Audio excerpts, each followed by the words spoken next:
So I want to show you guys here. This is kind of a lighter topic, but it's also very serious in many ways. Some of you may be familiar with Gary Chambers, who is running for Congress in Louisiana. He's a progressive, and he put out an ad about marijuana. This is his first ad that he has done. And it's caught some attention for obvious reasons. I'll let you all watch this, and then we will come back and discuss. 7 seconds. Someone is arrested for possession of marijuana. Since 2010, state and local police have arrested an estimated 7.3 million Americans for violating marijuana laws, over half of all drug arrests. Black people are 4 times more likely to be arrested for marijuana laws than white people. States waste $3.7 billion enforcing marijuana laws every year. Most of the people police are arresting aren't dealers, but rather people with small amounts of pot, just like me. I'm Gary Chambers, and I'm running for the U.S. Senate, and I approve this message. That is so fucking fantastic, you guys. It's obviously catching attention because he's literally holding a blunt in a political ad. That's what's getting all the hoopla. But what he's saying also is very important. And this is an issue that I think quite nicely represents some of the implicit and systemic racism that we see in our society. And what I mean is we have, in many states, my own state of Washington included, we have moved on marijuana policy towards being lenient on people who possess marijuana. And yet, we have not expunged the records of those who have been previously convicted for selling marijuana. We have not let people out of jail, largely, I should say. We have not let people out of jail for marijuana charges, right? There are particular areas around the country where some DAs have let some people out. But on the by and large, there are still a lot of people serving long terms, even life terms, for selling marijuana. While, you know, I'm sure you guys have seen this. I'll put it a much more sort of clean and plain way. This is, I'm sure you guys have seen this post going around. When the pot shop looks like an Apple store, there are a lot of people that need to be let out of jail. So again, I want you guys to notice here who gets to benefit from the decision, the policy decision, right?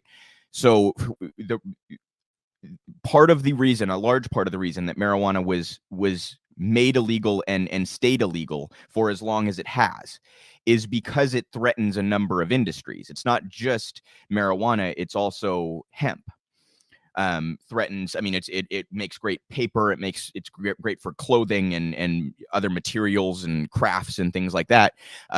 All sorts of uses, right? And marijuana also has the obvious medical uses, okay? Also, probably one could easily conceive that it might cut into the sales that big beer and alcohol and liquor companies make, right? That if you, anyway, it's a threat to other industries is one of the major reasons why it has remained illegal for as long as it has. So big industry gets to benefit from that. So it's the powerful, it's the elites, it's the oligarchs, it's the wealthy who get to benefit from the initial policy of it being illegal. Then, you know, we have enough social movement that they can no longer withstand it, and in certain progressive states, you get a change of the law. Okay, and now who gets to benefit, you guys? It's the same fucking people. It's the same group of people who now, if you have millions, you can probably afford to open a pot shop, right? If you have millions, you can afford to start a grow operation. You can go buy acres of land or whatever and do a major grow operation for your state. So who's getting screwed? It's the impoverished, it's racial minorities. That stays consistent through both policies. And who gets to benefit? It's the wealthy, it's the white community, etc. That stays consistent through both policies. So I just want to make sure everybody understands, like, that policy was never going to change until the wealthy and the powerful saw a benefit. You see what I'm saying? Until they could exploit people for profits. You know, it's a really disgusting mark on us that we have made progress on this issue without actually expunging records and letting people out of jail. So good on Gary Chambers for just sitting up there and holding a fucking blunt. I mean, honestly, Let's destigmatize this thing. Let's normalize this. It's like, you know, I'm not encouraging that fucking 12-year-olds smoke weed, you guys, but my God, if alcohol can be a part of pop culture, why can't weed? It's much less harmful. It just really is. It's much less harmful. I'm fortunate to live in a state where it's legal. And it should be legal everywhere. Right. And prohibition has been demonstrated not to work, you guys. It just doesn't work. When you criminalize substance use, you don't actually diminish the amount of that substance being used. What you do is you throw people in a cage for it. And that's not the way to handle it. Even for the hard drugs, which I like, take meth or heroin, you guys. I would never encourage anyone sitting at home to use meth or heroin.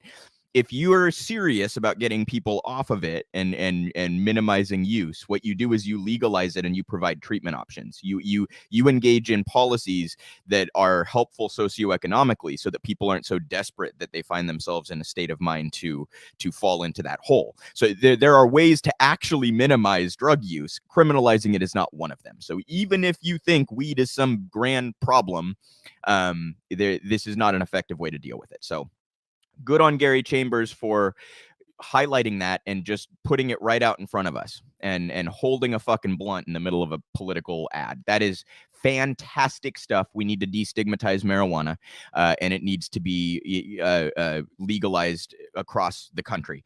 And we need to expunge all those records and let everybody out of jail who's currently sitting in there on a marijuana charge. And by the way, I just want to note, you guys, we're going to get in a little bit later to all of the things that Joe Biden could do and has chosen not to. The Democrats continuing to sort of invent obstacles that are not real or are not really there. And one of the things that he could do, now to be fair, he's been really wishy-washy on this one the whole time, so this isn't necessarily a broken promise. But one of the things he could do that would be very helpful is he could deschedule marijuana. He could do that unilaterally. He does not need Congress for that. So that would be tremendously helpful in the fight to end the criminalization of fucking pot use. I mean, it's so laughable that it's 2022 and we still have people sitting in jail and facing charges for a goddamn plant that is significantly less harmful than alcohol. And tobacco, for what that's worth. You guys, just to make my position incredibly clear, I'm a legalize everything kind of guy. I think you legalize everything, regulate everything, and provide robust treatment programs and mental health programs to try to actually get at the root cause of addiction, as opposed to just throwing people in a cage over it. That's my view. And by the way, let's just even suppose for the sake of argument that the recidivism is not part of the equation. Let's just suppose for the sake of argument that our plan actually somehow worked and that behavior changed when you throw someone in a cage for a couple of years. When they get out of that cage, all reformed and all that, they can't get fucking housing. They can't get a job. Anything they tried to do to participate in society is now constrained by their previous conviction. So everything about this system is inhumane and counterproductive and works against, helping somebody who needs help.